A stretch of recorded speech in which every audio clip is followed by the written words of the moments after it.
Ini yang terkenal di mana-mana di internet disebar. 10 wejangannya Sunan Kalijogo.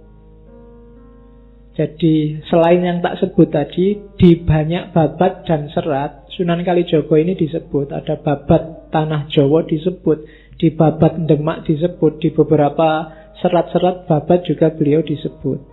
Dan ada yang memeras ajarannya Sunan Kalijogo untuk masyarakat Jawa itu secara umum 10 ini. Yang pertama, urip iku urup. Urup cahaya ya, bukan urup ijolan. Nanti urup itu urup, ijol-ijolan.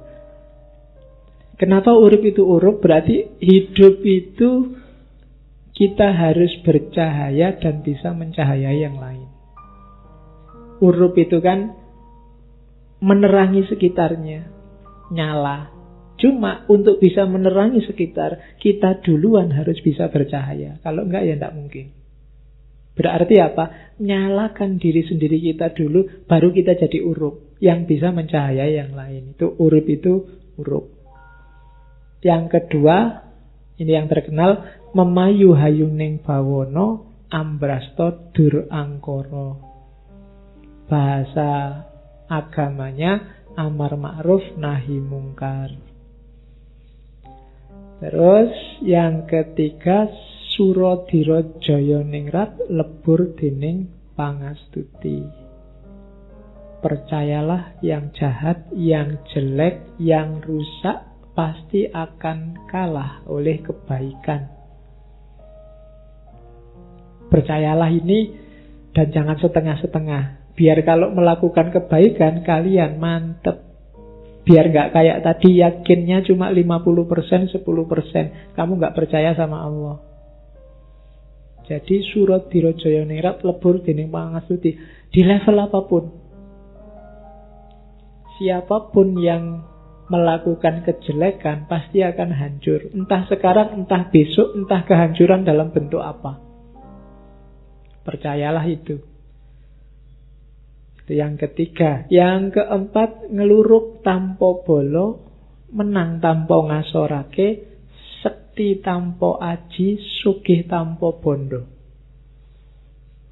Ini yang berat-berat entah gimana. Ngeluruk tanpa bolo itu bisa menggerakkan orang tanpa pasukan.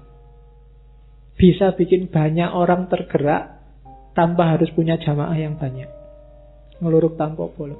Gara-gara kehadiranmu orang jadi berbuat baik semua tanpa harus kamu deklarasikan ini jamaah kita semua sedang geruduk ke sana. Ngeluruk tanpa bolo itu tidak membanggakan kuantitas seperti yang kadang-kadang kita lakukan.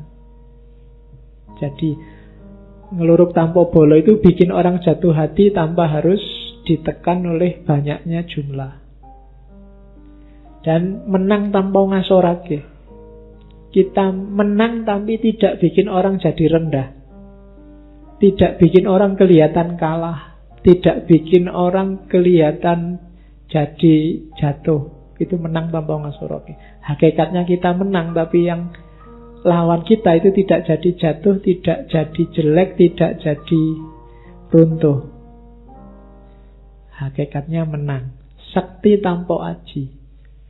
Tanpa harus punya ajian macam-macam, kita punya daya. Sakti tanpa aji itu berarti apa? Ilmunya tidak tergantung pada diri kita, tapi pada di luar kita. Ya maunya pada Allah. Para wali itu sakti tanpa aji. Waktu dibutuhkan bisa. Sunan Bonang itu waktu butuh nunjuk pohon aren, itu jadi emas. Tapi ilmu nunjuk jadi emas ini tidak ada di Sunan Bonang. Adanya hanya di Allah. Itu seizin Allah. Jadi iseng-iseng tidak bisa Sunan Bonang tiba-tiba santai ada kelapa ting, emas ting, kelapa lagi ting, tidak bisa. Jadi sakti tanpa aji. Kalau sakti dengan aji itu adanya di kamu, bisa diulang-ulang, bisa tapi sakti tanpa aji bukan di kita. Kesaktian kita tergantung di luar kita. Maksudnya di luar diri kita. Jadi Allah. Jadilah orang yang sakti tanpa aji. Berarti kita disayang Allah. Dan sugih tanpa bondo. Sugih tanpa bondo itu kaya tanpa harus kelihatan punya banyak materi. Karena kaya dan tidak kaya itu tergantung batin kita. Kalau ini sudah banyak dijelaskan. Terus datan serik lamun ketaman, datan susah lamun kelangan. Tidak dengki, tidak iri, tidak mangkel pengen balas dendam kalau ketaman. Ketaman itu tersinggung, diserang, dijatuhkan, dilecehkan. Tidak. Hatinya tidak cacat gara-gara itu. Tetap jalan di jalur yang baik. Dan datan susah lamun kelangan. Tidak susah kalau kehilangan apapun, karena tidak ada yang milik kita sendiri. Bahkan badan kita juga bukan, bahkan nyawa kita juga bukan milik kita. Semuanya yang punya Allah. Tidak ada yang bikin susah kalau kehilangan sesuatu, karena hakikatnya kita tidak punya apa-apa. Yang keenam, ojo ngumunan, ojo getunan, ojo kagetan, ojo aleman. Ini rada berat. Jangan mudah wow. Gumunan itu kan wow. Ya, emang gue harus bilang wow gitu. Nah itu ojo gumunan. Itu teorinya Sunan Kalijaga. Terus ojo getunan. Jangan gampang menyesali sesuatu yang sudah lewat. Getun menunjukkan kita tidak ridho, tidak rela dengan ketetapannya Allah. Ojo kagetan. Karena kaget itu menunjukkan kita tidak percaya bahwa Allah bisa bikin apa saja sesuai keinginannya.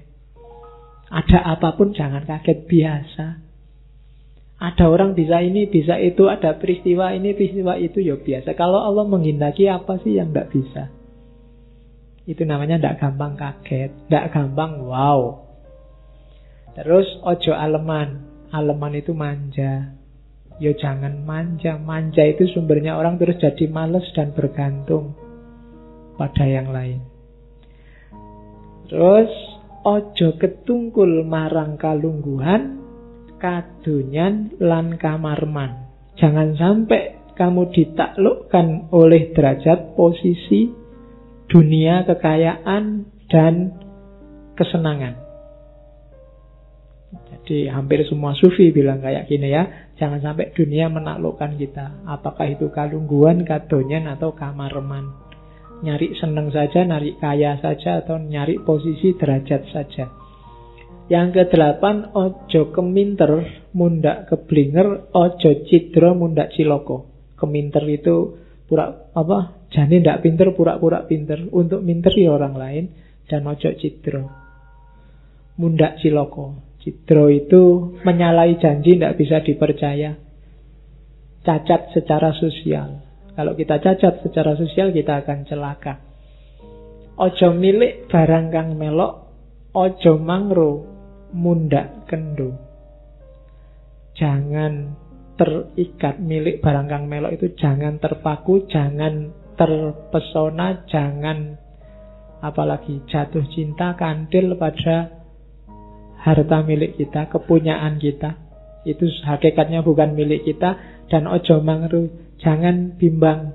Karena begitu kita bimbang, kita akan kendo. Kendo itu semangatnya susut.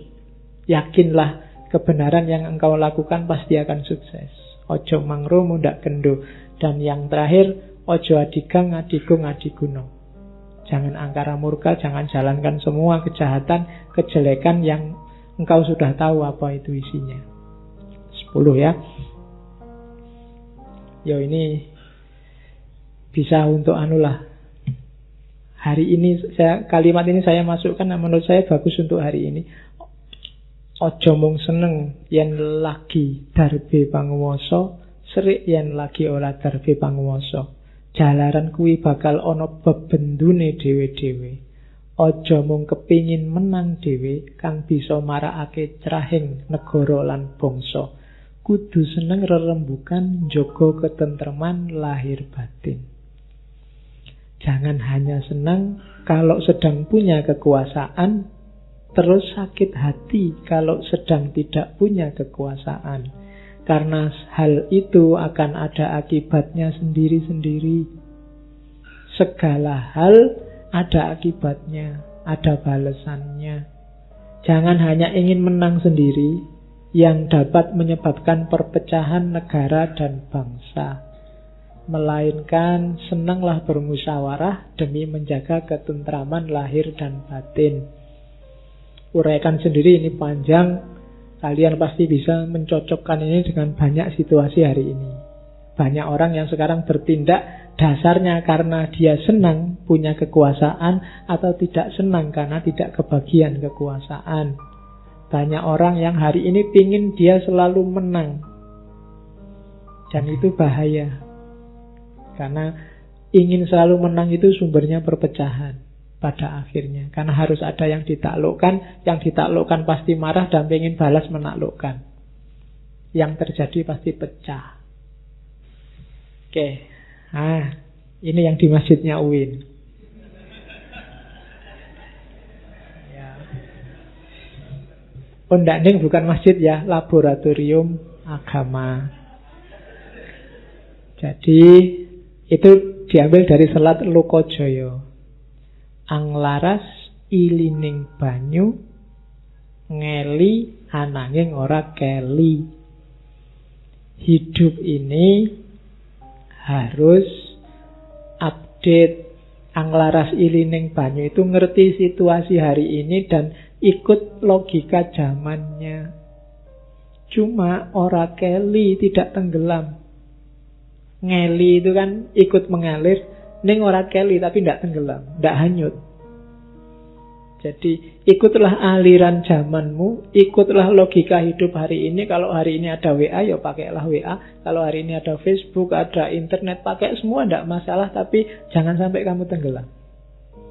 Kamu punya prinsip-prinsip hidup, kebaikan, keindahan, kebenaran. Jangan kalah hanya gara-gara kamu ngeli. Pertahankan itu. Kalau itu hilang berarti kamu tidak sedang ngeli, tapi sedang keli. Kamu sedang tenggelam.